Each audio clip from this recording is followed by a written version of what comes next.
Halløj med dig. Jeg oplever rigtig mange mennesker, som har prøvet at meditere, som ikke er lykkes. Og det er der forskellige årsager til. Og det første, det kan simpelthen være, at man er for stresset. Der er simpelthen for meget uro i tankerne. Der er pres på arbejdet, følelsesmæssige ting i forholdet, det kan være personlige kriser. Det kan overvælde sindet, så kan det være svært at forholde sig til roen. Det kan også være noget negativ selvsnak, det vil sige negative tanker, at det hele tiden holder en fanget i en dårlig cyklus, i en dårlig fornemmelse af bekymring og stress. Så hvis man hele tiden tænker på, at man kan lave fejl, så kan det være svært at finde den der indre ro. Overstimulering, kender du det? At det moderne samfund, det konstant overstrømmer os med information, skærmtid, vi er på hele tiden. Så det kan føre til uro i tankerne, fordi vores hjerne hele tiden bliver bombarderet med indtryk og bliver distraheret. Og så mangel på opmærksomhed, altså manglende evne til at være opmærksom, til at lære det at være i nuet, kan også være en årsag. Og så er der faktisk også sådan en som manglende selvværd, som kan bidrage til, at der er uro i vores tanker.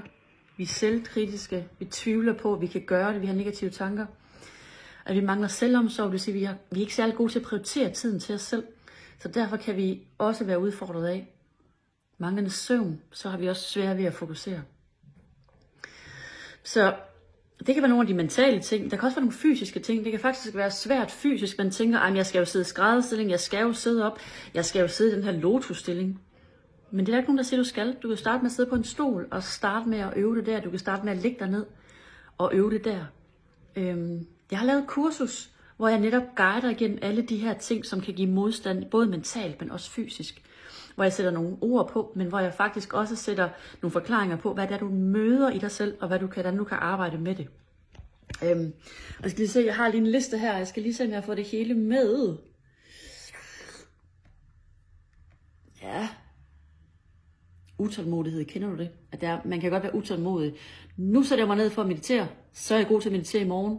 Men det er jo en træning, det er jo en proces. Det er jo en ting, der skal åbne sig ind i vores bevidsthed, i vores hjerne. Så det tager tid, og du skal bruge din tålmodighed, og du skal bruge din disciplin til det. Men jeg lover dig, ligesom jeg skriver nede i kommentaren her, så er der så mange fantastiske gevinster ved det. Så jeg guider dig, jeg giver dig nogle gode redskaber ind i mit meditationskursus. Så tjek det ud, se om ikke du skal med. Kan du hygge dig? Ha' en dejlig dag.